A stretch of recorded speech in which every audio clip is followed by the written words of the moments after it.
कांदळी औद्योगिक वसाहतीचे अध्यक्ष आमचे मित्र अमित शेटके यांचा आज वाढदिवस आहे।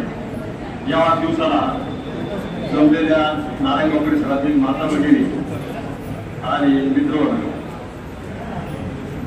अमित शेटके आणि बेंटे कुटुंबियांचा आमचा जवळ 30 ते 40 वर्षाचा मैत्रीचे संबंध आहे।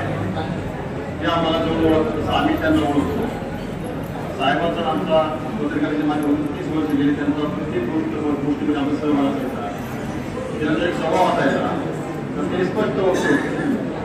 नेहमी कार्यकर्ते पत्रकार कुठे जरी आले तर ते म्हणायचे तुम्ही पहिलं तुमचं घर चांगलं ठेवा, मुलांना शिक्षण द्या, तुमचं रोजगाराचं काहीतरी साधन निर्माण करा, मग राजकारण करा। हा सल्ला ते प्रत्येकाला देत असतात आणि ते संस्कार त्यांनी आपल्या मुलांवर केले।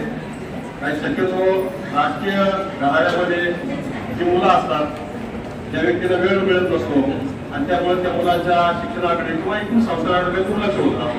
तर बेंटे साहेबांनी आणि विशेषतः अमित शेट यांच्या आई राजवीरताई यांच्या मुलावर चांगले संस्कार झाले। एक मुलगा डॉक्टर आहे, एक इंजिनियर आहे, त्याचा आमदार आहे आणि एक कांदळी औद्योगिक वसाहतीचं काम पाहतात। या कुटुंबाने दुसरं राजकारण केलं नाही तर शिक्षण क्षेत्रामध्ये काम केलं। शिक्षण संस्था काढल्या, गरीबाच्या मुलांना शिक्षणाची संधी उपलब्ध करून दिली।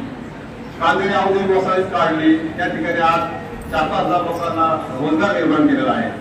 शिवनेर परिसर विकासाच्या मधून पर्यटनाचा विकास केला। म्हणजे असं प्रत्येक क्षेत्र असं आहे की त्या क्षेत्रामध्ये त्यांनी भरून काम केलंय।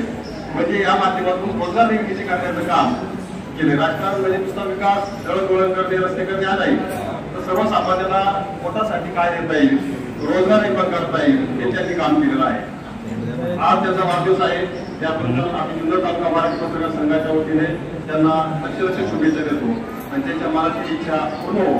त्यांच्या पत्नी सुद्धा या ठिकाणी सोबत आहे। दोघांचे आयुष्य सुख समाधान जाऊन मुक्ताई करण्यात आलं।